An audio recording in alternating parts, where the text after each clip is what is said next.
Amém, queridos, graça e paz. Deus abençoe cada um dos irmãos. Amados, estamos aí nos últimos meses, né, por assim dizer, estudando sobre os anjos, né, tanto os anjos de Deus como os anjos, né, do diabo. Nesse estudo, né, se estuda também sobre, né, o diabo e aquele que é o famoso anjo que caiu do céu, né, primeiramente chamado de Lúcifer, portador de luz, mas quis o trono de Deus e foi lançado para a terra. Nas últimas mensagens, falamos um pouco sobre os nomes que a Bíblia dá para esse arqui-inimigo, tanto de Deus como também dos homens. Hoje, nós veremos mais aí dois nomes que revelam um pouco da personalidade do diabo. Né? Dois nomes. E o primeiro nome é Belial. Belial, um nome singular. 2 Coríntios 6, versículo 14 a 16, o apóstolo Paulo fala algo de interessante. Diz assim: não vos prendais a um jugo desigual com os infiéis, porque que sociedade tem a justiça com a injustiça? E que comunhão tem a luz com as trevas? E que concórdia há entre Cristo e Belial? Ou que parte tem o fiel com o infiel? E que consenso tem o templo de Deus com os ídolos? Porque vós sois o templo do Deus vivente. Como Deus disse: neles habitarei e entre eles andarei. E eu serei o seu Deus e eles serão o meu povo. Amados, esses versículos que acabamos de ler nos apresentam aí alguns contrastes interessantes. Justiça, injustiça, luz e trevas, Cristo e Belial, o fiel e o infiel, o templo de Deus e os ídolos. Porém, queridos, eu quero aí enfatizar o contraste que Paulo faz menção entre Jesus e Belial. Paulo apresenta aqui duas personalidades. Jesus, o Criador dos céus e da terra, o Rei dos reis e Senhor de senhores, e Belial, um dos nomes do diabo na Bíblia.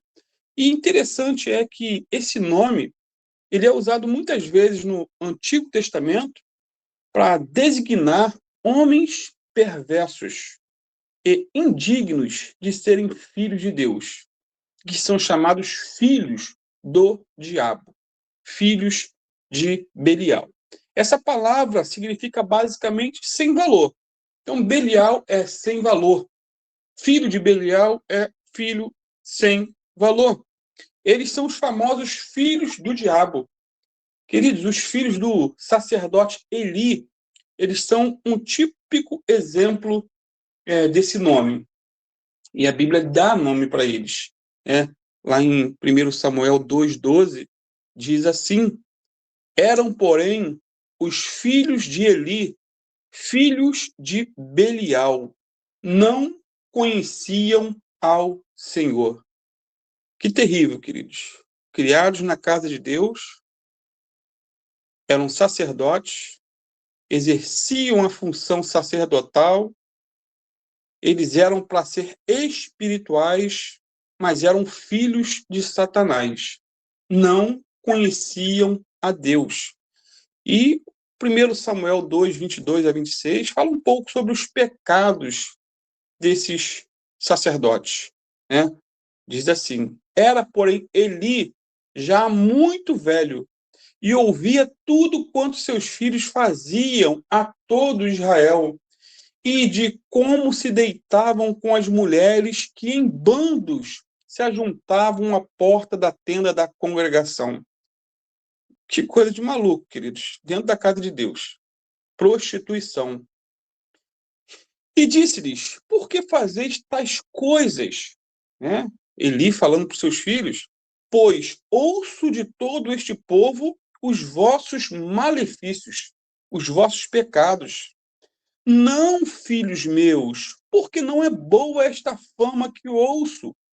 Fazeis transgredir o povo do Senhor. Pecando homem contra homem, os juízes o julgarão. Pecando, porém, o homem contra o Senhor, quem rogará por ele? Olha que pergunta, queridos. E o texto continua dizendo, mas não ouviram a voz de seu pai, porque o Senhor os queria matar. Tem gente que fala, né? Enfatiza, Deus é amor. Realmente, Deus é amor. É o texto que diz que Deus queria matar os filhos de Eli. Por quê? Porque eles estavam sendo um escândalo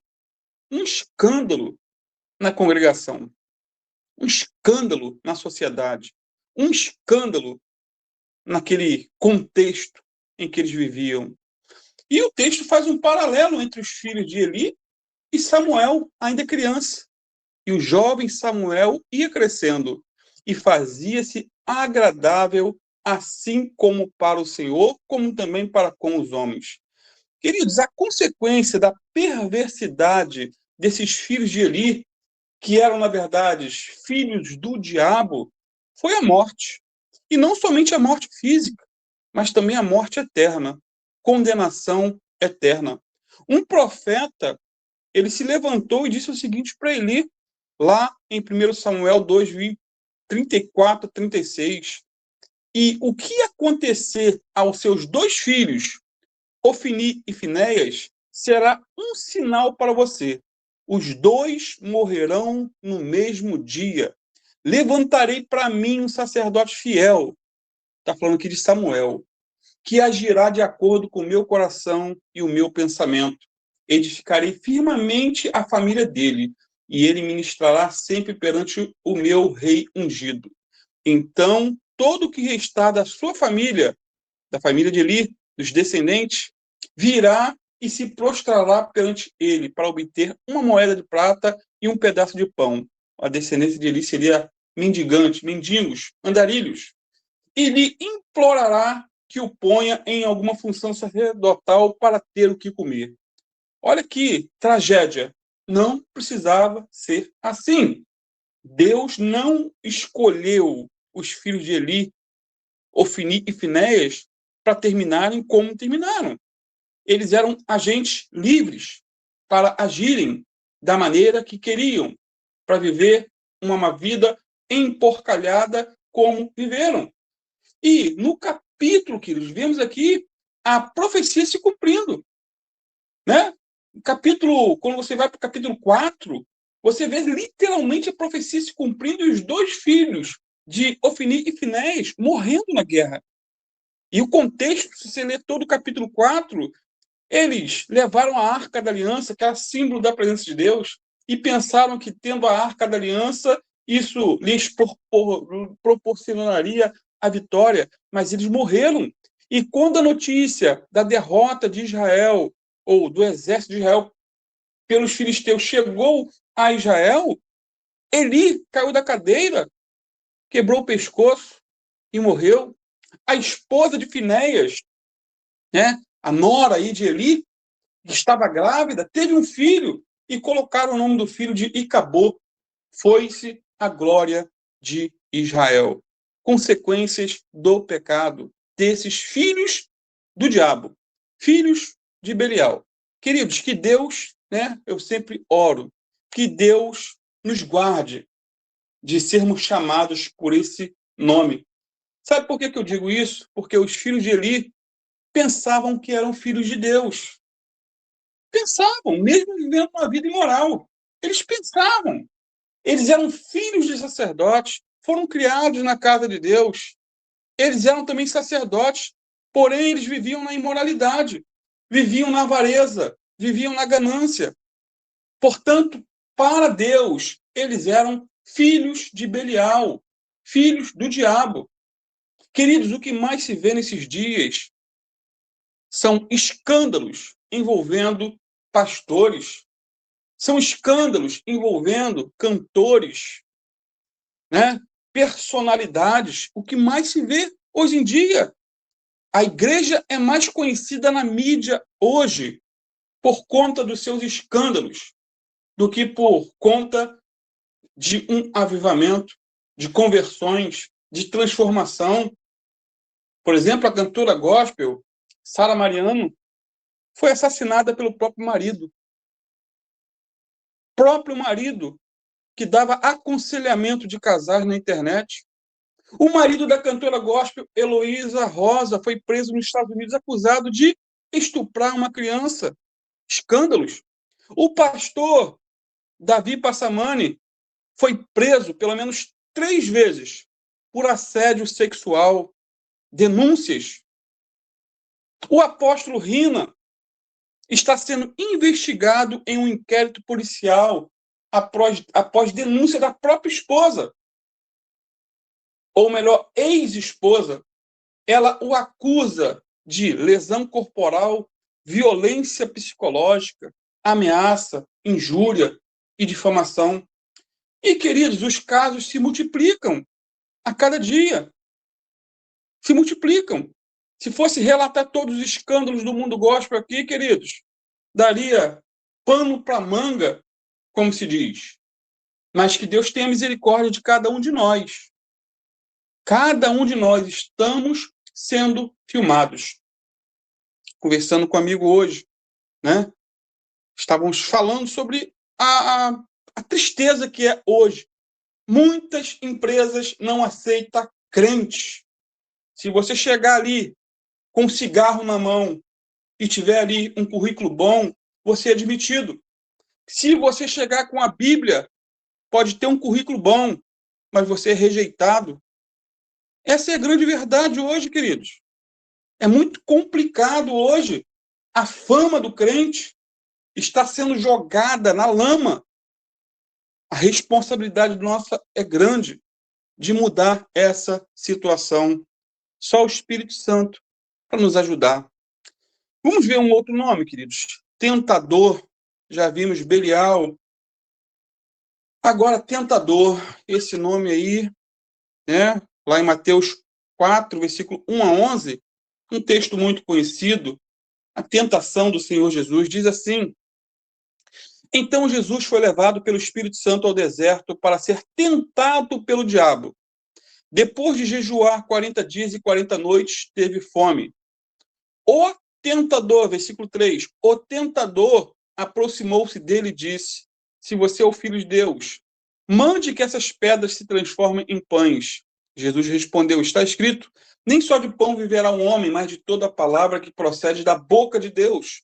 Então o diabo levou a cidade santa, colocou-o na parte mais alta do templo. Ele disse: Se você é o Filho de Deus, jogue-se daqui para baixo, pois está escrito: Ele dará ordens a seus anjos a seu respeito, e com as mãos eles o segurarão, para que você não tropece em alguma pedra.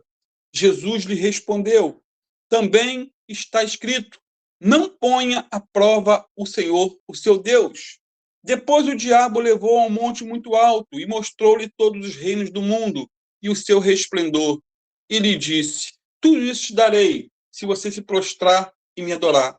Jesus lhe disse: Retira-te, Satanás, pois está escrito: Adore o Senhor, o seu Deus, e só a ele preste culto. Então o diabo o deixou e anjos vieram e o serviram. Amados, observaram aqui que o texto que lemos nos revela 3 nomes do nosso inimigo? Esse texto aqui, primeiro, é tentador, no versículo 3. Segundo nome é diabo, nos versículos 5, 8 e 11. E terceiro é Satanás, no versículo 10. Em estudos anteriores, já explicamos o significado dos nomes diabo e Satanás. Agora, quero destacar o nome tentador, que está em Mateus 4, 3. Jesus foi tentado pelo tentador. E o mais interessante é que momentos antes de Jesus ser tentado pelo diabo, o tentador, ele foi batizado por João Batista no Rio Jordão. É só você ler o final do capítulo 3, né, de Mateus, que você vai ver todo esse contexto. O batismo de Jesus, queridos, foi um momento glorioso em que, diz a Bíblia, os céus se abriram, o Espírito Santo desceu e o Pai falou. Ou seja, antes de ser levado para o deserto, Jesus entrou nas águas do batismo. Antes de ouvir a voz do tentador no deserto, Jesus ouviu a voz do Pai no Rio Jordão. E a voz dizia: Este é meu filho amado, em quem me agrado. Portanto, amado, Jesus foi repentinamente do sorriso aprovador do Pai para as ciladas do maligno. Ele saiu da água do batismo para o fogo da tentação. Ele saiu de um momento tão glorioso, que foi o batismo, para um momento nebuloso, que foi a tentação. Ele saiu, como se pode dizer, do céu para o inferno. E depois de mirar o rosto de Deus, lá no batismo, Jesus precisou ver o semblante negro, nebuloso, terrível, a carranca do tentador, Satanás. E o mais interessante, queridos, é que não houve nenhum intervalo, nenhum tempo longo entre a glória do batismo e a dureza dessa tentação.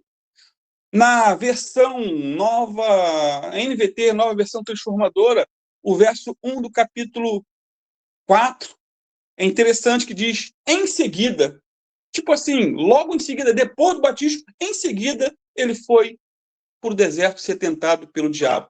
Ou seja, consagração e provação foram os dois elementos que inauguraram o ministério do Senhor Jesus. Portanto, amados, mesmo Jesus sendo o eterno Filho de Deus, ele precisou ir ao deserto para ser tentado pelo tentador, pelo diabo. E o mesmo acontece conosco. O mesmo acontece conosco. Grandes bênçãos normalmente são seguidas por grandes tentações. Amados, o fato de sermos filhos de Deus não nos isenta das provas, não nos blinda das lutas e das tentações. Muito pelo contrário, muitas vezes é a nossa consagração é que nos empurra para o centro da provação. Assim como Jesus foi tentado pelo tentador, nós também seremos tentados. Só que tentação não é pecado. Tentação é a tentativa que o diabo faz para nos levar ao pecado. Mas não precisamos cair no pecado. Amados, a vida cristã, guardem isso, não é uma apólice de seguro contra os perigos da vida.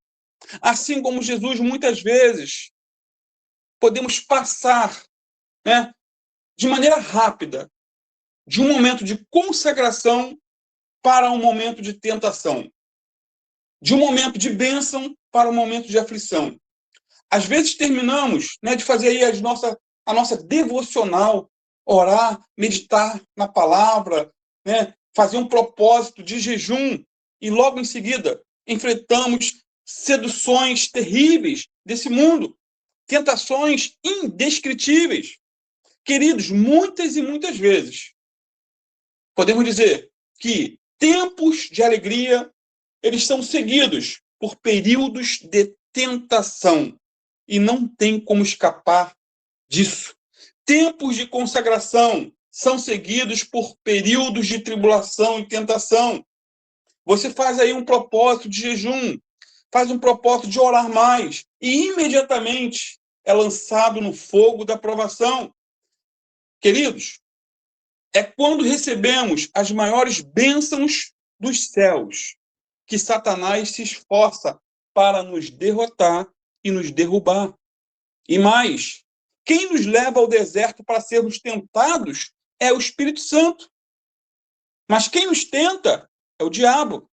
E o objetivo de sermos levados aí ao deserto é para que sejamos provados, aperfeiçoados e capacitados para novos desafios. Amados, o mesmo Espírito Santo que havia descido sobre Jesus em forma de pomba, agora leva Jesus para onde? Para ser tentado pelo diabo. Repito, então, épocas de provações vêm da parte do Senhor a fim de que sejamos fortalecidos e ajudados. Isso porque a consagração nunca vai nos livrar da tentação, mas vai nos capacitar a resistir à tentação do tentador.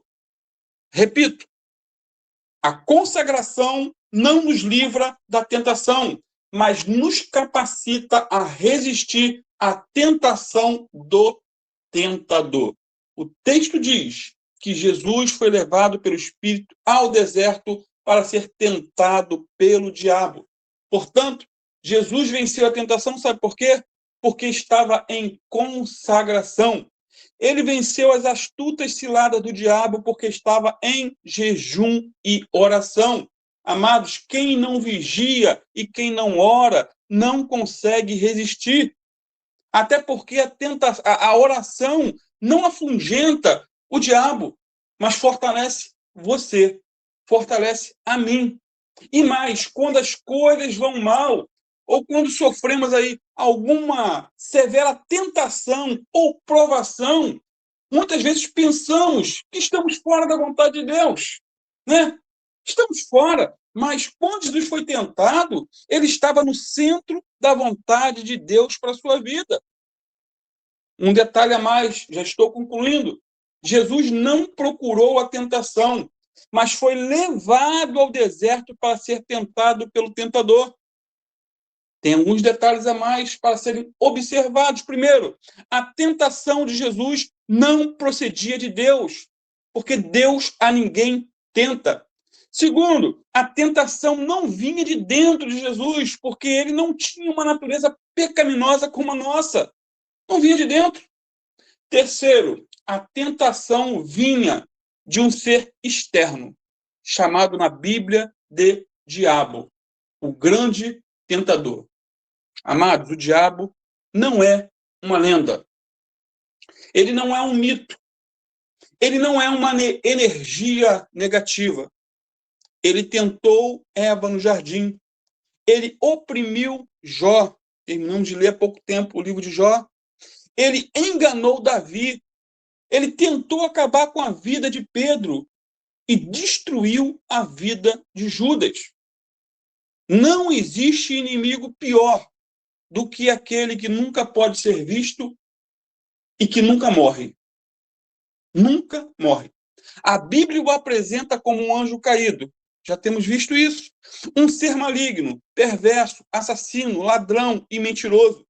Ele é descrito na Bíblia, como temos visto, como a antiga serpente, o dragão, o leão que ruge, o destruidor, o Deus deste século, o príncipe da potestade do ar, o espírito que atua nos filhos da desobediência. Amados, esse ser maligno, ele age sem trégua, procurando o quê? Por todos os meios atingir a todas as pessoas, em todos os lugares, em todos os tempos. Porém, seu grande alvo, sabe qual é? É perseguir o amado Filho de Deus e a sua noiva, a igreja.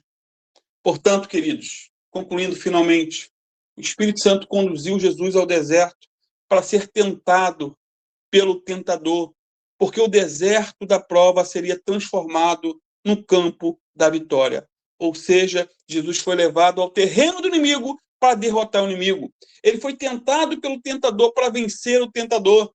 Jesus venceu por nós. E se estamos coladinhos com Jesus, temos também a vitória sobre esse tentador. Em nome de Jesus. Maior é o que está em nós do que aquele que está no mundo. Creia nisso. Se firme nisso. Continue na sua fé. Persevere em servir a Deus. Venha o que vier. Aconteça o que acontecer. Não importam as circunstâncias. Busque a Deus. Ame a Jesus. Congregue. Busque ao Senhor. Estejamos juntos. Em nome de Jesus. Amém. Santo Deus, te louvamos, Pai, porque até com os nomes do nosso arqui-inimigo, o diabo, nós podemos aprender lições, Senhor. Podemos aprender a como lutar contra o nosso inimigo. Podemos aprender, Senhor, como são as astutas ciladas desse inimigo. Então, Senhor, nos ajuda. Segura em nossas mãos. Humanamente falando, somos fracos, mas estando contigo somos fortes. Que a tua palavra diz que maior o que está em nós é o Espírito Santo que habita em nós do que todos os demônios desse mundo. Graças te damos, Senhor, pela proteção. Graças te damos, Senhor, pelo escudo, pela cerca que o Senhor tem colocado ao redor das nossas vidas. Obrigado, Pai, por tudo. Tudo que tem feito. Obrigado pela morte do teu filho Jesus na cruz, que esmagou a cabeça de Satanás. Destituiu ele de muita força que ele tinha. Sabemos que ele ainda tem força, mas só a ti pertence todo o poder nos céus e na terra. Muito obrigado por tudo, ó Deus eterno, em nome do teu filho Jesus. Fica conosco, renova nossas forças nessa noite e abençoa-nos. É o que eu te peço em nome de Jesus.